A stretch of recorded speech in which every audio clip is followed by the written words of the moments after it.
Hi guys, here we are beginning in our color theory. And color theory on the computer has its own set of rules. And because you're working on the computer, we're going to be working in RGB. And if you remember from the video that you saw earlier, RGB are the primaries of light. CMYK, which is cyan, magenta, yellow, and black, those are the primaries of printing. When you are dealing with paint and your hand, the primaries are the ones you remember: yellow, red, and blue. On our document, I have attached so you can add in a color wheel kind of placeholder for yourself. And what I'm going to do is I'm going to walk you through how to make your colors. I'm going to start out same way you are with with black and white. You double click in the palette.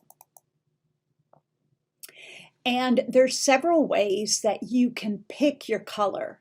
You can simply come here and choose your color, and you can slide it up and down to get you a better choice of colors. Or, you can click here, like you want to start with a red, you can start there. But let's go to our RGB. And the easiest thing for us to start out with is red. So we're going to start with that. The highest, purest hue is 255. And that's going to give you your pure red. So let's do that. Let's get our paint bucket. And I've got to make mine rasterize my image so I can color in it. And there's my red. All right, let's go back. Let's switch that to 0. All right, you see all zeros are black. Let's go to blue. That's going to give us our purest blue. I'm going to put that right in there.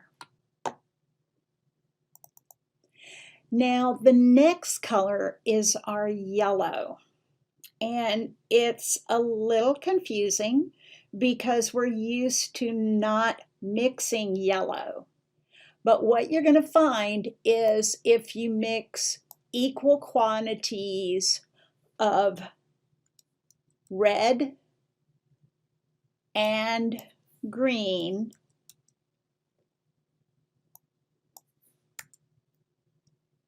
we get yellow. I know, red and green, 255. And we'll fill in right here. We've got our primaries done. Now it's time to get our secondaries. Right? Again, we can click and we can kind of get in a ballpark of where that pure color might be. You see it's very high here, maybe not so high here. Let's see if we make that 0, and that's going to give us a pure green, which we're going to put between here. Now, the reason that happened is because this line wasn't complete. So I'm going to just put a little spot right there. Going to go back. We remember how to get it. 255.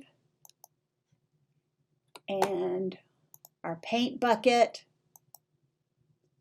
All right. Now we're going to go back. We need our violet, which is going to be halfway between red and blue. That gets us in the ballpark. All right. Let's see if we can go down and maybe get it a little bit better.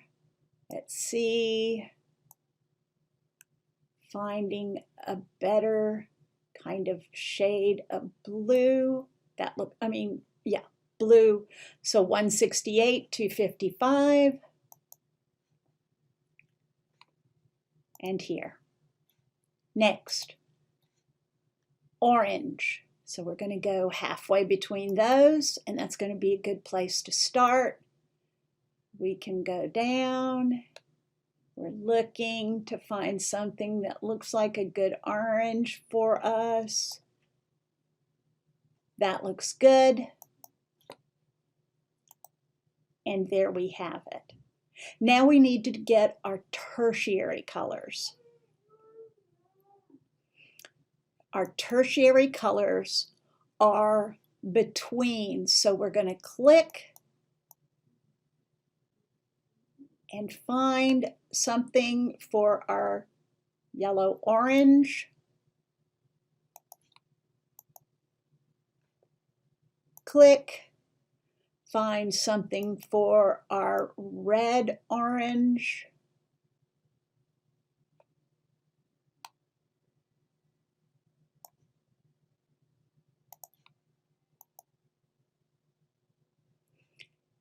Something for our yellow green.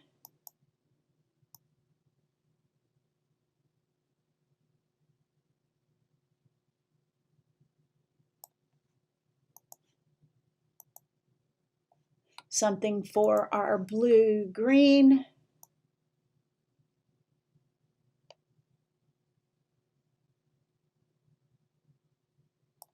And see, it's always got to be up in that corner. That's our purest color. Now we need our blue violet.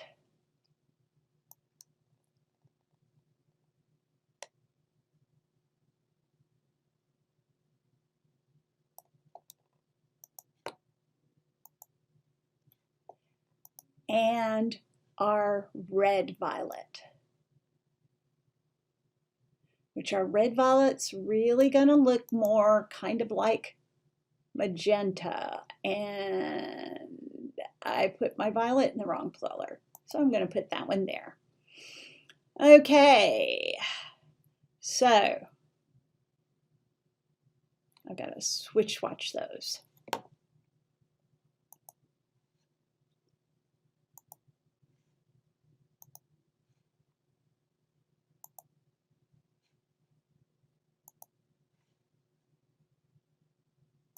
Let me go back for my blue violet.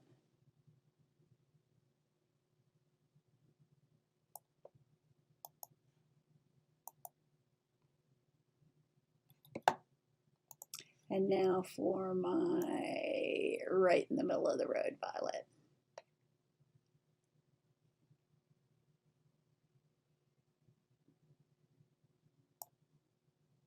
Maybe I need more red violet. Maybe that's the one I need.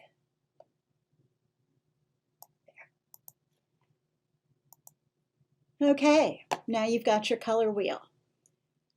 The next thing you can do is your tints and shades. You'll start out the same way, except this is how you'll find it. Tints go this way, right along this edge. Shades go this way, right along this edge. Okay? Desaturating it takes up all this rest of the area. So it's with our saturation that you get more experience with what you're creating.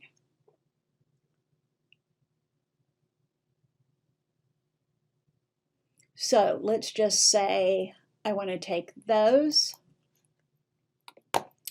and maybe I want to make polka dots.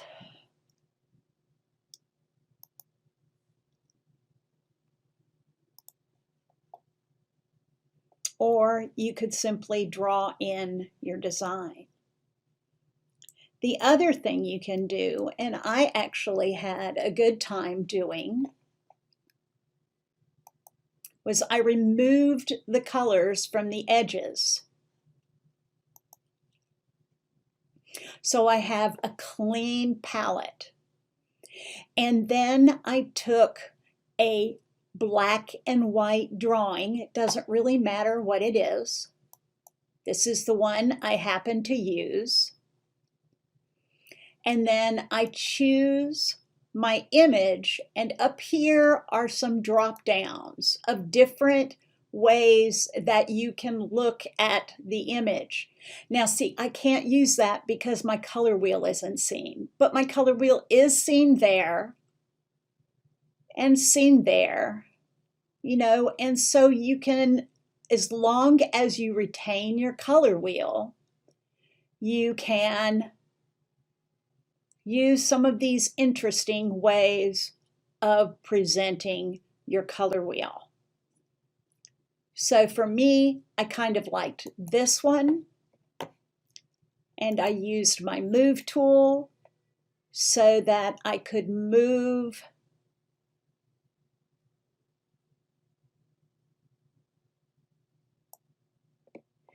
the edge so that it doesn't, that center doesn't stand out. Okay, I came up with another one. This one I also used, excuse me, yeah, to see how I liked this one. In this one, I kind of liked, you know, this difference. And the reason I liked the difference is because the difference shows you your complements. So it's an easy way for you to demonstrate the complements of your work. And I'm trying to move this to a place. Maybe I'll just change the size of this a little bit. Now I'll go back up to here so that I can manipulate this so I create an interesting image.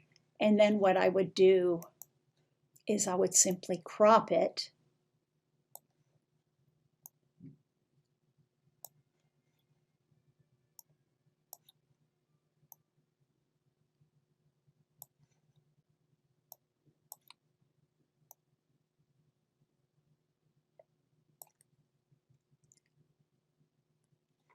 For your design.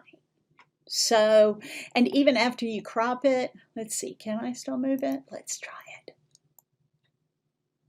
No, I can't. Okay. But that's all right. I can always undo. And I've got it back up big. All right. Now, you can also,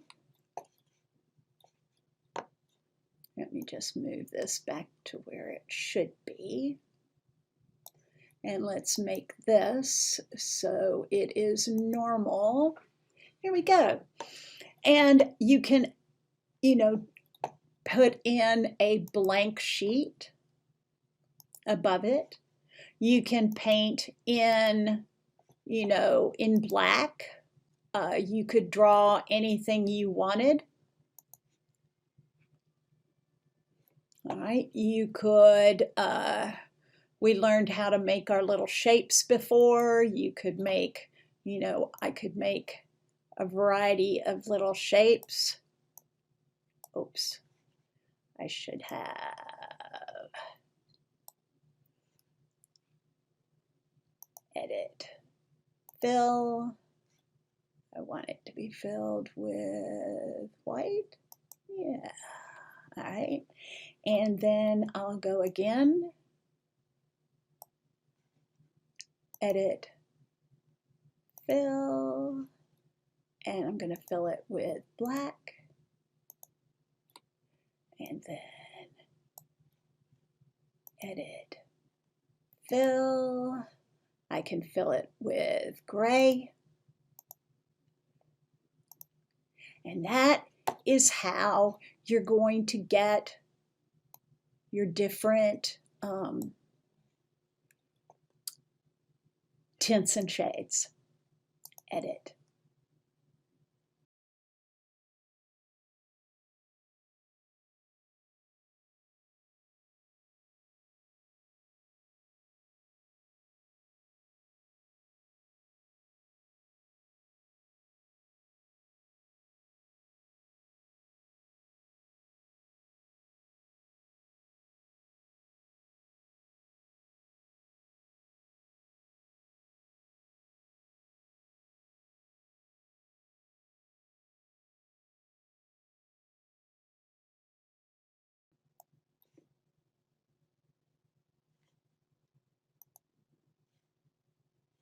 Anyway, I hope you can see how you can create interesting and different color wheels using this process.